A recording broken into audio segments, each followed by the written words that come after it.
இலங்கையில் மதுபானம் அருந்தியதால் பறிபோன உயிர்கள். உயிரிழந்த சிறுமி மயானத்தில் கண் விழித்த சம்பவம். யாழின் தாயின் மீது லண்டன் வாழ் மகள் கொலைவரி தாக்குதல் நடந்தது என்ன? T20 உலகக்கோப்பை போட்டியின் போது பயங்கரவாத தாக்குதல் சுவரொட்டியால் எழுந்த அச்சம் தொடர்பான மேலும் விரிவான செய்திகளுக்குள். தம்புள்ளை பகுதியில் சட்டவிரோத மதுபானம் அருந்தி 4 பேர் உயிரிழந்துள்ளதாக கூறப்படும் சம்பவம் தொடர்பில் காவல்துறையினர் விசாரணைகளை ஆரம்பித்துள்ளனர். குறித்த சம்பவமானது தம்புள்ளை விகாரை சந்தி பகுதியில் இருந்து பதிவாகியுள்ளது. 2 நாட்களுக்கு முன்னர் சட்டவிரோத மதுபானத்தை அருந்தி 2 உயிரிழந்துள்ளதாகவும் இன்று அதே மதுபானத்தை அருந்தி 2 உயிரிழந்துள்ளதாக பிரதேச மக்கள் தெரிவித்துள்ளனர். அத்துடன் இந்த சட்டவிரோத மதுபான வியாபாரத்துடன் தொடர்புடைய சந்தேக நபர்கள் பல தடவைகள் காவல்துறையினரால் கைது செய்யப்பட்டு நீதிமன்றத்தில் முன்னிலைப்படுத்தப்பட்டு தண்டனை பெற்றுள்ளவையும் தெரிய வந்துள்ளது. மேலும் சில காலமாக நடைபெற்று வரும் இந்த சட்டவிரோத மதுபான விற்பனை மோசடியால் பிரதேசவாசிகள் தற்போது மிகவும் சிரமத்திற்கு உள்ளாகியுள்ளதாக தெரிவிக்கப்படுகின்றது.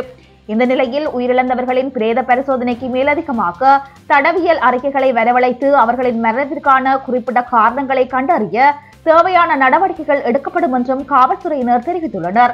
சம்பவம் தொடர்பான மேலதிக விசாரணைகளை தம்புள்ளை காவல்துறையினர் மேற்கொண்டு வருகின்றனர். உயிரிழந்த 3 வயது சிறுமியொருவர் மயானத்தில் வைத்து கண்விழித்த சம்பவம் மெக்சிகோவில் பதிவாகியுள்ளது. வயிற்று வலி காரணமாக வைத்தியசாலையில் அனுமதிக்கப்பட்ட குறித்த சிறுமி சிகிச்சை பலனின்றி உயிரிழந்துள்ளார். இதனையடுத்து குறித்த சிறுமியின் உடலை அடக்கம் செய்வதற்காக உறவினர்கள் மயானத்துக்கு கொண்டு சென்றுள்ளனர். இதன்போது குறித்த சிறுமி திடீரென கண்விழித்ததாகவும் அதன் பின்னர் உடனடியாக இறந்து போனதாகவும் சர்வதேச ஊடகங்கள் செய்தி வெளியிட்டுள்ளன.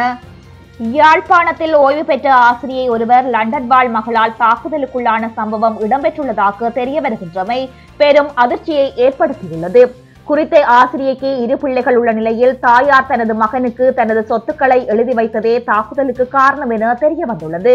சம்பவம் தொடர்பில் மேலும் தெரிய வருகையில் இறுதி யுத்தத்தில் முல்லைத்தீவில் கணவரை இழந்த ஆசிரியை மிகுந்த சிரமத்தின் மத்தியில் வளர்ந்து வந்த நிலையில் மகள் தாயின் விருப்பமின்றி காதல் திருமணம் செய்து லண்டனுக்கு சென்றதாக கூறப்படுகிறது.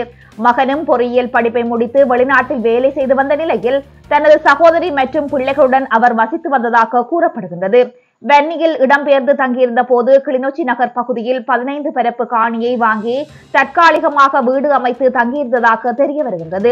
அத்துடன் ஜாலில் ஏனேனின் வீதியோரமாக உள்ள கோடிக்கணக்கான மதிப்புள்ள 8 பரப்பு காணியுடன் கூடிய வீடும் தாயின் பேரிலேயே இருந்துள்ளது. 2021ஆம் ஆண்டு பொறியியலான மகனுக்கு யாழ்ப்பாணத்தில் திருமணம் நடந்த போது திருமணத்திற்கு அழையா விருந்தாளியாக லண்டனில் இருந்து தனது பிள்ளைகள் 2 மகள் வந்துள்ளார்.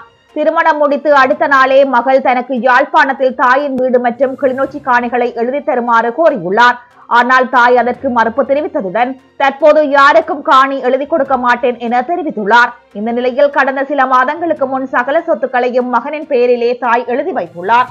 இதனை கேள்விப்பட்ட மகள் கடந்த சில நாட்களுக்கு முன்னர் லண்டனில் இருந்து வந்த தாயுடன் கடும் சண்டையிட்டதாக தெரிய வருகின்றது.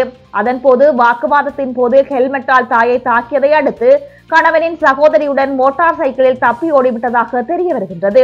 இதன் பின்னர் தாயை உறவுகள் மீட்டு வைத்தியசாலை சிகிச்சையை கொண்டு சென்றுள்ளனர். இச்சம்பவம் தொடர்பாக தாய் போலீசாரிடம் முறையிட மறுத்து வருவதாக தெரிய வருகின்றது. இந்த நிலையில் சகோதரியால் தாயார் தாக்கப்பட்ட சம்பவத்தை அடுத்து நாடு திரும்பிய மகன் தற்போது போலீசாரிடம் முறையிட நடவடிக்கை எடுத்து வருகின்றதாகவும் கூறப்படுகின்றது. ICC உலகக்கிண்ண T20 கிரிக்கெட் தொடரின் போது பயங்கரவாத தாக்குதல் இடம்பெறலாம் என்று அச்சம் எழுந்துள்ளது.